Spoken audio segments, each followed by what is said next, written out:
여러분들 새해가 되고 1월이 되면 특별히 주일날 그렇게 말씀을 전하는 목회자는 참 많은 기도가 됩니다. 왜냐하면 매주가 참 중요하지만 1월이 되면 우리가 많은 결단들을 하고 다짐들을 하게 되잖아요. 그래서 1월 한 달 하는 설교는 2월, 3월 모든 설교가 다 중요하겠지만 그 공동체가 1월 그 선포되는 설교를 통해서 올 한 해 어떤 공동체가 되었으면 좋겠다 그런 비전적인 메시지를 전하기 때문에 참 많이 신경이 쓰여지고 기도가 되어지는 것 같습니다. 오늘은 한 해가 시작되고 우리 공동체의 섬김에 대해 말씀을 나누려고 합니다. 여러분들 섬김하면 어떤 생각이 드시죠? 부담이 되시지 않나요?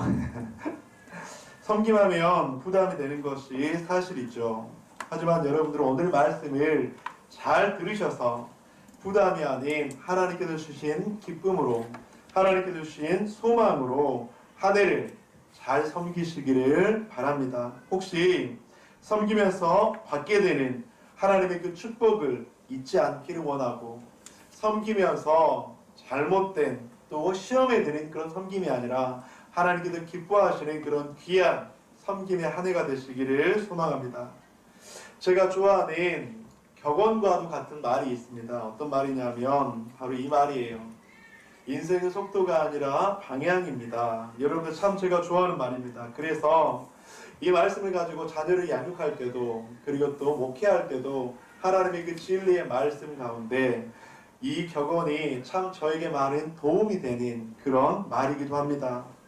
그런데 여러분들 섬김도 마찬가지라고 생각해요. 왜냐하면 바른 방향의 섬김은 공동체를 더욱더 건강하게 하고 성도들에게 기쁨을 누리게 하며 축복을 받기에 그래서 우리는 올 한 해 바로 속도가 아닌 바른 방향의 섬김으로 나아갈 때 우리 공동체가 하나님께서 더욱더 주시는 귀한 은혜와 축복을 경험하게 될 줄 믿습니다.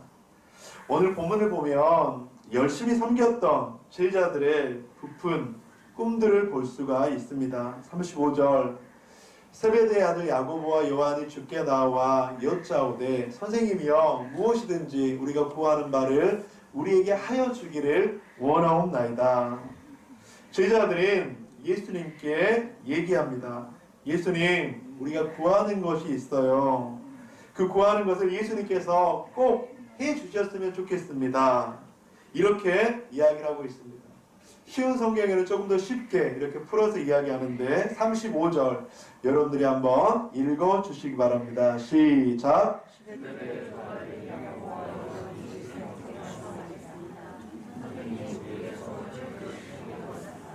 예수님, 우리에게 소원이 있는데 그 소원을 좀 들어주십시오.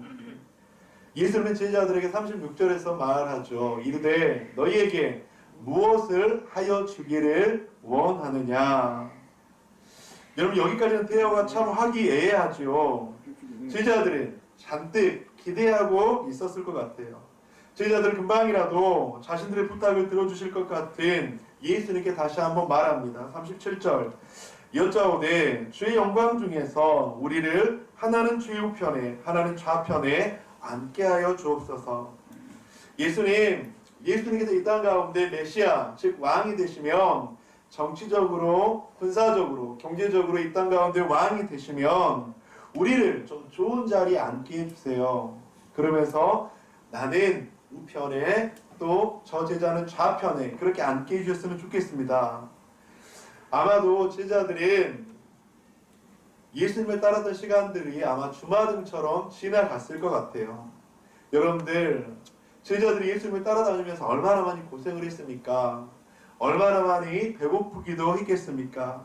쫓기기도 하고 억울한 누명을 쓰기도 하고 그렇게 힘들었던 시간들이 스치듯 아마 파노라마처럼 지나갔을 것 같아요.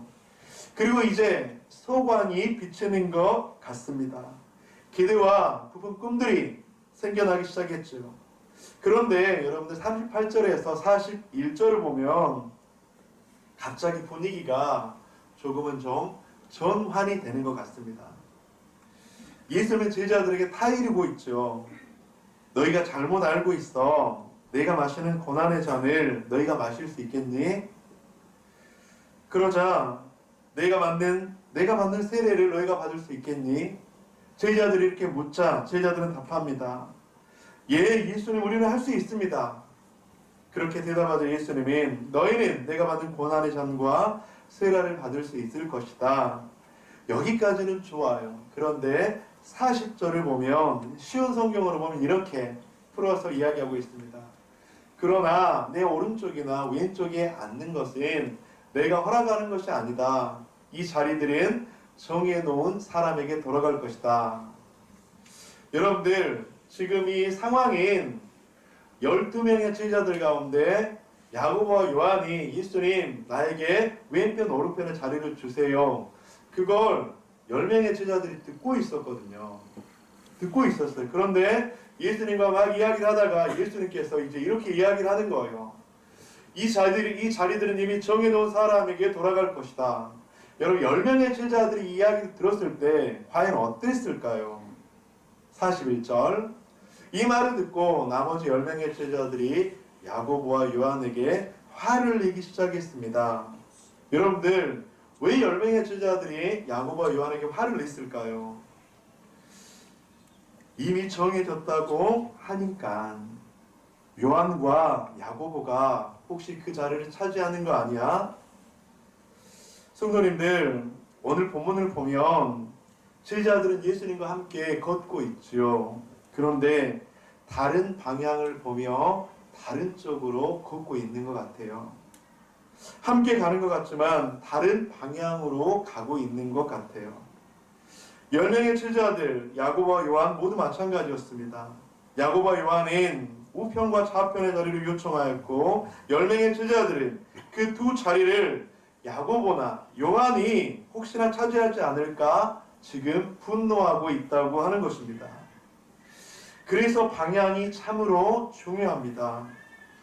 여러분, 제자들의 수고와 섬김이 얼마나 귀합니까?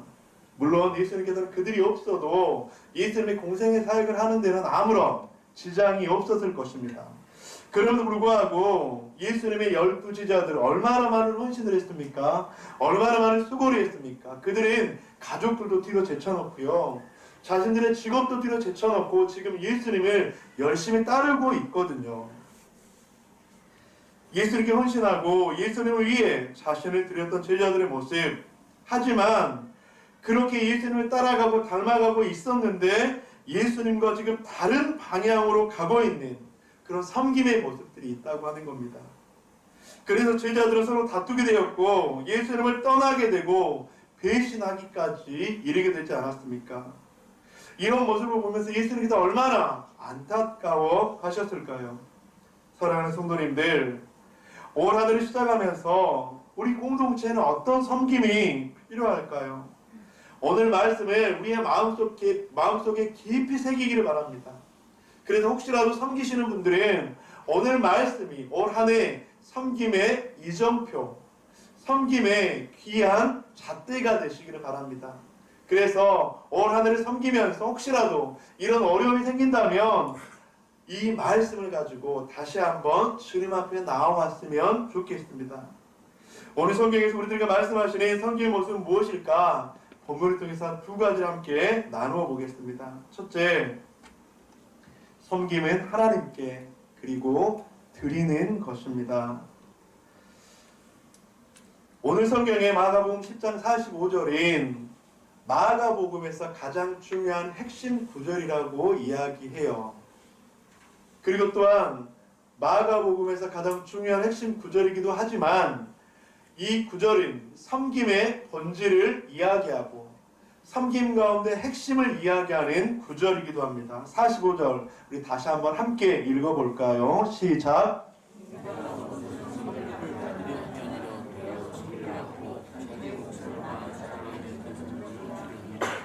받으려 함이 아니라 주려 함이니라. 성경은 너무나도 명확하게, 분명하게, 선명하게, 정확하게 이야기하고 있습니다. 섬김은 받는 것이 아니다, 주는 것이다. 그런데 이 섬김의 전제는 우리 모든 성도님들이 잘 알고 있잖아요. 맞죠?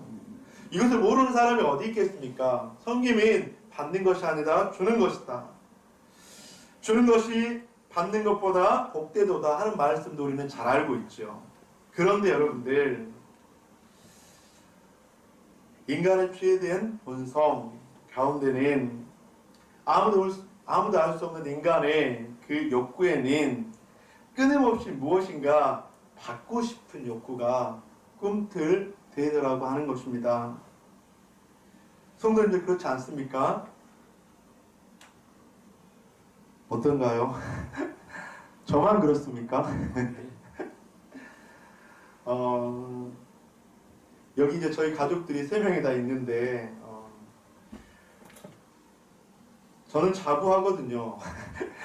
집안일을 제가 참 잘 돕는다. 집안의 굳은 일, 어려운 일, 힘든 일을 제가 참 잘한다. 그렇게 자부는 하거든요. 그런데 그렇게 때로는 설거지를 하기도 하고 집안 청소를 하기도 하고 그 다음에 쓰레기 분리수거를 하기도 하고 기타 등등 그렇게 험한 일을 하면 저도 모르게 받고 싶은 게 있어요. 뭘 받고 싶을까요, 여러분들? 칭찬받고. 아, 칭찬이요? 맞아요, 군사님. 칭찬받고 싶어요, 여러분. 칭찬받고 싶고 인정도 받고 싶어요. 그런데 참 아이러니하게도 저희 아내는 여러분들 칭찬에 있어서 하긴 하는데 꼭 늦어요.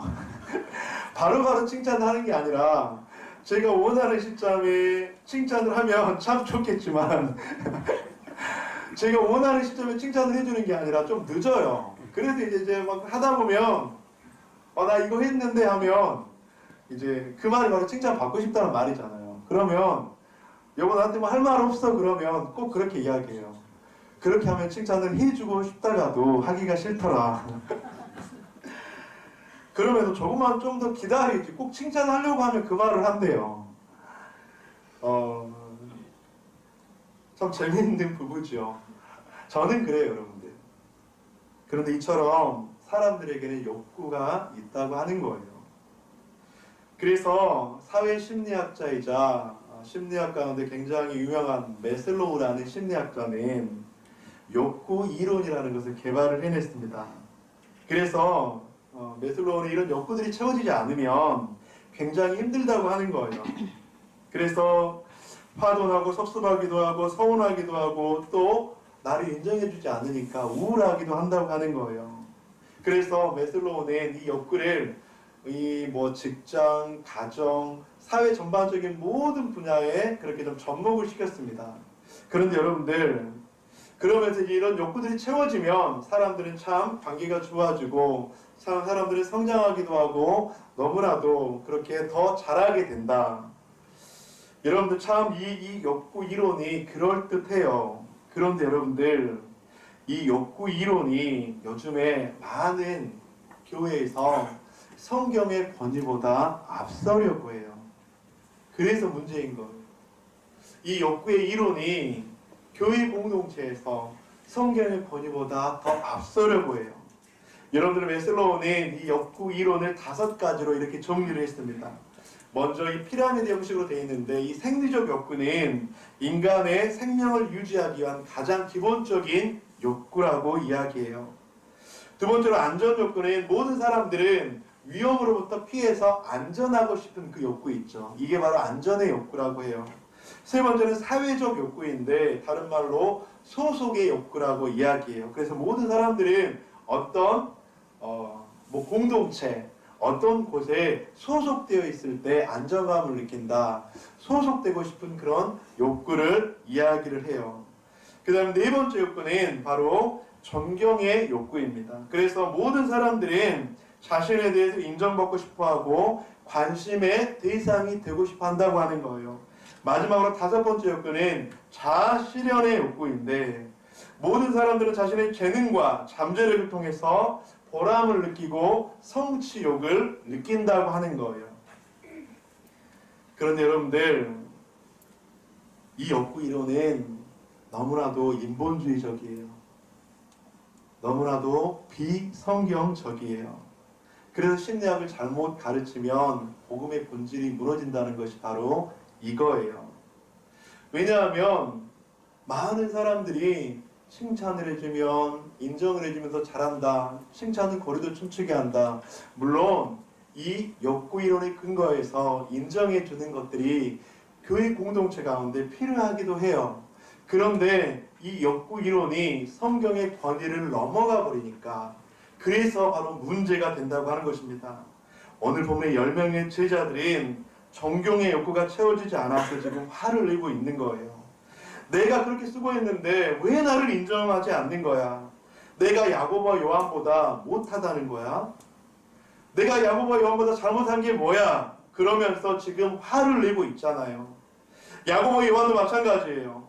우리 두 사람을 더 인정해 주세요. 우리 두 사람을 더 인정해 줘서 한 사람은 좌편에 한 사람은 우편에 그렇게 앉고 싶어요. 그런데 성도님들, 우리는 잊지 말아야 합니다. 무엇을요? 우리는 이미 받았습니다. 무엇을 받았습니까? 예수 그리스도의 십자가의 보혈로 인해 구원의 은혜를 받은 줄 믿습니다. 아멘. 아멘. 죄와 사망으로 인해 죽을 수밖에 없었던 노예와 같은 신분이었지만 우리는 예수님의 사랑을 받았고 예수 그리스도의 십자가의 보혈의 능력으로 말미암아 바로 구원 열차를 탈 수 있는, 천국에 들어갈 수 있는 그 티켓을 받지 않았습니까? 사랑하는 성도님들, 우리는 바로 예수 그리스도의 그 십자가의 능력으로 말미암아 천국 소망을 가진 하나님의 자녀들인 줄 믿습니다. 아멘. 그래요. 그래서 교회와 세상은 달라야 해요, 여러분들. 내가 열심히 하면 세상에서는 보상이 주어지죠. 그런데 여러분들, 교회는 구원받은 사람들이 감사해서 고마워서 주님의 은혜 때문에 섬기는 거예요. 그래서 예수님께서 그 섬김의 본질을 이야기하시면서 받는 것이 아니라 주는 것이다, 그렇게 말씀하고 있죠. 사랑하는 성도님들, 우리는 받았습니까? 우리는 구원의 선물을 받았습니까? 우리는 구원 열차를 탈 수 있는 그 복음의 티켓을 받았습니까? 그렇다면 섬김에 도전해 보세요. 그렇다면 받으려 하지 말고, 그렇다면 주는 성도가 되시기를 주님의 이름으로 간절히 축복합니다. 아멘. 그래서 우리의 섬김의 대상인 하나님이 되어야 합니다. 우리는 자칫하면 우리의 섬김의 대상이 사람이 되어버리는 경우가 있어요. 여러분들, 식당에서 우리가 주방에서 밥을 하고, 교회에서 때로는 청소를 하고, 때로는 교사로 이렇게 섬기기도 하고, 때로는 차량 공사로, 때로는 주차로, 때로는 방송실로 이런저런 섬김으로 섬김을 하죠. 우리의 섬기는 대상은 모두가 사람인 것은 맞아요. 그 섬김으로 사람이 유익을 경험하는 것도 맞아요. 그런데 그 섬김으로 누가 영광을 받아야 할까요? 하나님. 그 섬김으로 하나님께서 영광을 받으셔야 돼요. 여러분, 맛있게 준비한 식사를 통해서 공동체에서 성도들이 교제하고 누리고, 그러면 누가 가장 기뻐하실까요? 담임 목사도 굉장히 기뻐합니다. 그런데 저보다 더 기뻐하시는 분이 계세요. 그분은 우리 하나님이신 줄 믿습니다. 아멘.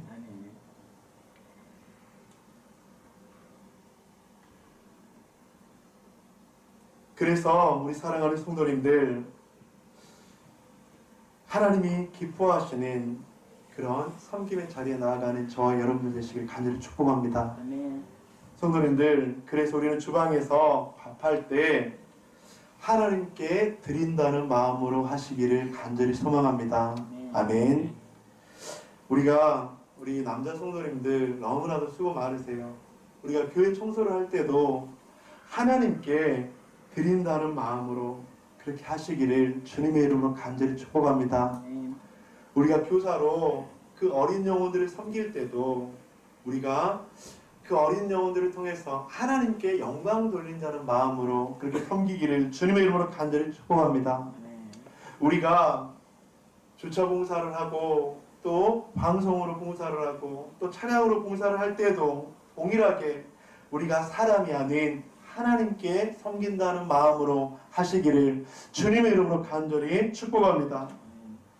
만약 우리가 이렇게 섬길 때에 사람에게 한다고 생각하면 자칫 우리는 시험에 들 수밖에 없어요. 사람이 인정해주지 않으면 서운해지고 섭섭해지고 내가 이런 대우를 받으려고 교회에 왔나. 그런데 여러분들, 이런 마음은 사단이 주는 마음인 줄 믿습니다. 아멘. 사단은 끊임없이 이런 마음을 우리에게 주어요. 네가 이렇게 했는데 네가 좀 칭찬받아야지. 네가 이렇게 했는데 네 참 잘했잖아. 그런 칭찬과 격려와 보상이 주어지지 않을 때 사단은 끊임없이 우리의 마음을 뒤집어 흔들어 놓습니다. 사랑하는 성도님들, 만약 이런 생각이 들 때 우리는 그 생각을 멈추고 봉사도 멈추셔야 돼요. 물론 섬기다 보면 지치기도 하고 힘들기도 하지요. 그것은 우리가 공동체에서 서로 함께 하면 돼요. 그런데 사람을 보고 하다가 서운해지고 섭섭해지면 그때는 멈추셔야 돼요. 그리고 하나님께서 나에게 베풀어 주셨던 십자가의 은혜, 십자가의 사랑이 우리 가운데 다시 있도록 주님 앞에 기도해야 돼요. 주님의 그 십자가의 사랑을 더 받도록 기도해야 돼요. 주님의 그 십자가의 은혜를 더 받도록 기도해야 돼요. 그래서 사도 바울은 고린도서 3장 23절과 24절에서 그렇게 말씀합니다. 우리 한번 읽어보실까요? 시작.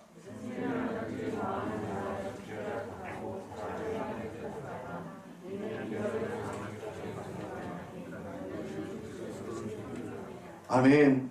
또한 베드로 사도는 베드로전서 4장 11절에서 그렇게 말씀합니다. 누가 말하려면 하나님의 말씀을 하는 것 같이 하고 누가 봉사하려면 하나님의 공급하시는 힘으로 하는 것 같이 하라. 이는 범사의 예수 그리스도로 말미암아 하나님의 영광을 받으시게 하려 함이니 그에게 영광과 권능이 세세에 무궁하도록 있느니라. 아멘. 사랑하는 성도님들, 섬김의 대상이 하나님이 되고 드리는 섬김이 되시기를 주님의 이름으로 간절히 축복합니다. 아멘. 둘째로 우리는 섬길 때 목적이 있는 섬김이 필요합니다.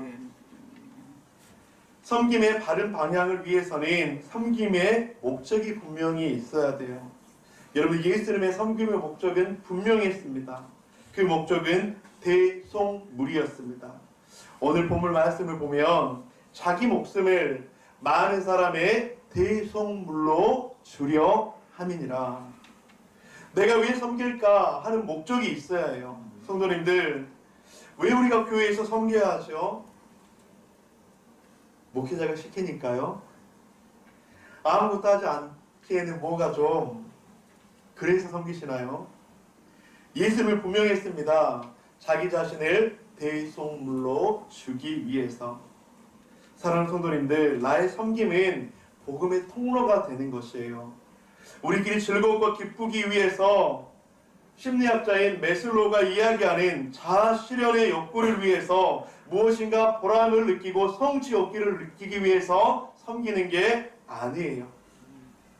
여러분들, 우리는 섬길 때에 그 섬김을 통해서 나의 만족감을 얻기 위해서, 나의 성취를 위해서, 보람을 느끼기 위해서, 여러분들, 이런 섬김에는 한계가 있다고 하는 것이죠. 물론 보람을 느끼고 내가 섬기는 섬김을 통해서 다른 사람들이 유익을 누리면 참 좋지요. 보람되지요.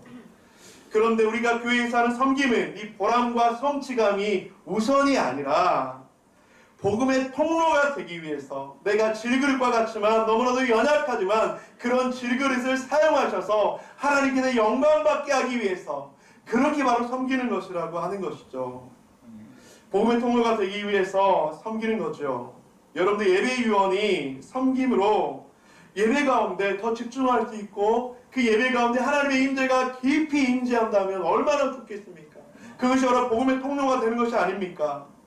여러분들, 주방에서 땀을 흘리고 밥을 하고 설거지를 하는 것, 여러분들 물론 사람들에게 하지만 여러분들 초대교회 성도들이 강조하던 떡을 떼고, 즉 성도의 복음적 교제를 위해서 주방에서는 밥을 하는 거예요.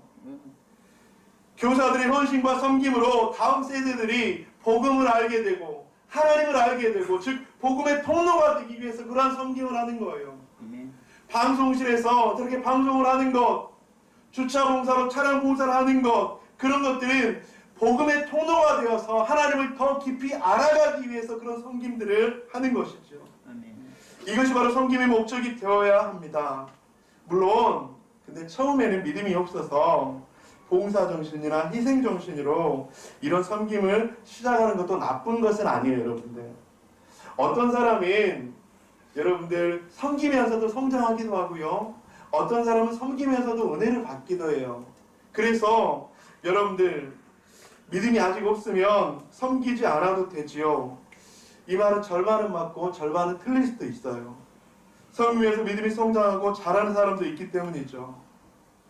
그런데 중요한 것은 바로 그 섬김 가운데 목적이 분명해야 된다고 하는 것입니다.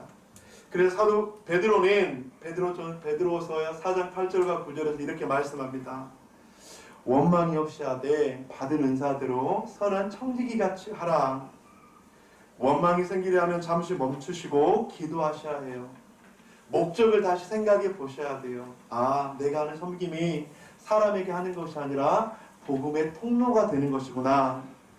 받은 은사가 없는 사람은 아무도 없습니다. 하나님께서는 그 은사를 우리 모든 주의 백성들에게 선물로 주셨습니다. 그 은사를 알지 못한다면 그 은사를 알 수 있도록 기도해야 되죠. 그리고 또 그 은사를 주셨다면 그 은사대로 섬겨야 되는 것입니다. 선한 청지기 같이 하라고 하는 것은 주인 행세를 하는 것이 아니라 섬기는 자의 모습으로 내게 맡겨주신 것을 내가 잘 감당하겠습니다 하는 마음으로 섬기는 것이죠. 사랑하는 성도님들, 올 한 해 이런 섬김으로 나아가시기를 주님의 이름으로 간절히 축복합니다. 아멘. 아멘. 그런데 여러분들, 하나님께서는 이렇게 섬기는 사람들에게 그런데 축복을 주신대요. 여러분들 놀랍지 않습니까? 우리가 주님께서 우리를 구원해 주셔서 너무나 감사해서 은혜 때문에 섬긴다고 했잖아요. 그런데 우리가 축복을 바라면서 무엇을 얻기 위해서 섬기는 것은 아닌데, 우리가 하나님께 감사함으로 섬기면 하나님께서 보너스와 같은 축복으로 우리에게 주신다고 하는 거예요. 축복을 받기 위해서 섬기는 것이 아니라 내가 하나님의 은혜에 감사해서 내가 무엇으로 주님 앞에 보답할까, 그런 마음으로 하나님께 섬기면 하나님께서 축복으로 우리에게 보너스를 주신다고 하는 거예요. 섬기는 자에게 주시는 축복이 무엇일까? 마태복음 23장 12절 여러분들이 한번 읽어주시기 바랍니다. 시작!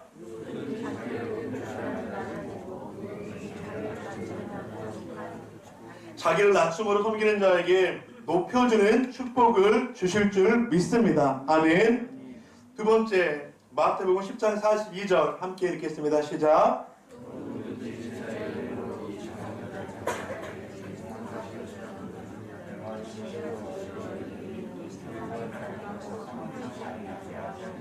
여기서 이 작은 자는 굉장히 연약한 사람을 의미해요. 연약한 자, 몸이 아픈 자, 그리고 과부와 고아, 그 시대의 연약한 자, 이 한 사람을 섬기는 자에게 냉수 한 그릇이라도 주는 자는 결단코 그 상을 하나님께서 잃지 않으신다고 말씀하고 있습니다. 누가복음 6장 38절 함께 읽겠습니다. 시작!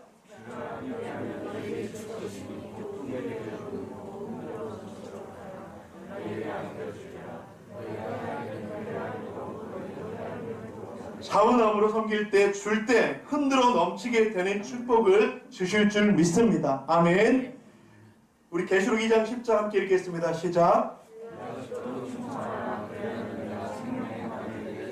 충성됨으로 섬길 때 생명의 면류관을 준다고 하시는 것이죠. 여러분들, 성경은 이뿐만이 아니에요. 성경에는 이렇게 믿음으로, 감사함으로, 은혜에 감사해서 섬기는 사람들에게 너무나 많은 축복을 주신다고 하는데, 자녀 손들에게 놀라운 축복과 은혜를 주신다고 합니다. 장수하는 복도 주시고요, 건강케 하는 복도 주시고요, 그리고 그 자손과 후손이 놀라운 축복을 경험하게 한다고 하시고요, 또한 물질의 축복과 여러 가지 하나님께서 이 땅 가운데 살아갈 때 필요한 그 복들을 보너스같이 주신다고 하는 것이죠. 사랑하는 성도님들, 우리는 섬김의 바른 방향성, 목적을 가지고 섬겨야 합니다. 그렇게 섬길 때 하나님께서 우리 가운데 놀라운 은혜를 주실 줄 믿습니다. 그런데 여러분들, 우리가 이런 섬김의 바른 방향성을 알아도 시험에 가끔씩 들 때가 있죠. 그래서 성경은 우리들에게 귀한 교훈을 주고 있는데, 예수님의 기도를 통해서 우리는 알 수가 있습니다. 이에 말씀하실 때 내 마음이 매우 고민하여 죽게 되었으니 너희는 여기 머물러 나와 함께 깨어 있으라 하시고 조금 나아가사 얼굴을 땅에 대시고 엎드려 기도하여 이르시되 내 아버지여 만일 할만하시거든 이 잔을 내게서 지나가게 하옵소서. 그 다음 여러분들이 한번 읽어주세요. 시작. 이 기도는 예수님께서 겟세마네 동산에서 십자가를 지시기 전에 했던 기도이시죠. 여러분, 예수님께서는 대속물로 자기가 이 땅 가운데 온 것을 분명하게 알고 있었거든요. 예수님께서는 분명한 섬김의 목적, 섬김의 방향성도 알고 있었거든요. 그리고 하나님의 말씀에 순종해서 자기가 섬겨야 된다는 것도 잘 알고 있었거든요. 그런데 예수님은 능력도 있으시고 목적도 섬김의 방향성도 분명히 알고 있었지만 그 섬김이 어떻다고요? 힘들다고. 너무나도 어렵다고요. 주님, 내가 이 잔을 피할 수만 있으면 피하고 싶습니다. 그만큼 예수님께서 그 섬기는 것이 힘든다는 것을 알고 있었다고요. 그런데 예수님께서는 마지막에 무엇이라고 이야기하고 있죠? 그러나 나의 원대로 마옵시고 아버지의 원대로 하옵소서. 사랑하는 성도님들, 우리가 섬길 때 힘들 수도 있어요. 우리가 섬길 때 나의 에너지와 나의 한계에 부딪힐 수도 있어요. 어떻게 해야 될까요? 기도하면서 섬기셔야 돼요. 기도하지 않으면 그 섬김 가운데 힘들 수밖에 없어요.